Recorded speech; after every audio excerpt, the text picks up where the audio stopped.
আজকে আমি চলে এসেছি ঢাকার সবচেয়ে বড় চিড়িয়াখানায়। পেছনে দেখছো বিশাল গেটটা, ওখান দিয়েই ঢুকেছি। হাতে একটা মানচিত্র আর কাঁধে ক্যামেরা। আজকে আমি তোমাদের জন্য রিপোর্ট করব কোন প্রাণী কোথায়, কি করে আর কার কীরকম মেজাজ। চলো ঘুরে দেখি, মজার জগৎটা শুরু হোক। এই যে ওখানে বিশ্রামে আছে আমাদের জাতীয় গর্ব রয়্যাল বেঙ্গল টাইগার। একটা জিনিস খেয়াল করেছ, ওদের চলাফেরা ধীর, চোখে রাজা রাজা ভাব। আমি দূর থেকে দেখছি, একদম নড়ছি না, কারণ ওরা জাঙ্গল বস। বাঘ মামার হাইতোলাও ভয়ঙ্কর কিউট। ওরে বাবা, এই হাতিগুলো এক একটা যেন চলন্ত পাহাড়। ওদের সুরটা দেখো, পানির ঝাপটা মেরে পুরো গোসল করছে। আমি বললাম, হ্যালো হাতি ভাই। একটুও ভয় পেলাম না, বরং ভাবছি যদি আমাকেও একটু ছিটিয়ে দেয়।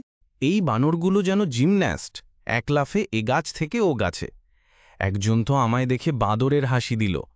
আমি ফোনে ভিডিও করছিলাম, হঠাৎ দেখি এক বানর আমার দিকেই তাকিয়ে বলল, তোর চেহারা তো আমার মতো। ও মা, আমি কিন্তু ইনসাল্ট নিলাম না। আমি বলল, কাজের বেলায় তুমিই ভাই মাস্টার। এখানে এসে আমি একদম রংধনুর মধ্যে পড়ে গেছি। এই যে তোতা পাখি, ওইটা আবার কথাও বলতে পারে। আর ওই ময়ূর যখন পাখা মেলল, মনে হলো যেন কেউ ছবি এঁকে দিয়েছে আকাশে। আমি একটাকে আঁকতে চেষ্টা করলাম, তোতা বলল, না না না, আরেকবার আঁকো।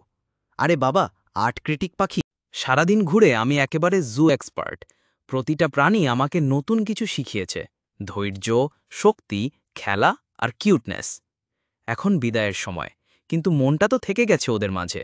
ভবিষ্যতে যদি কখনো জুর প্রেসিডেন্ট হয় কেউ, আমি বলবো, vote for tiger, campaign by cat.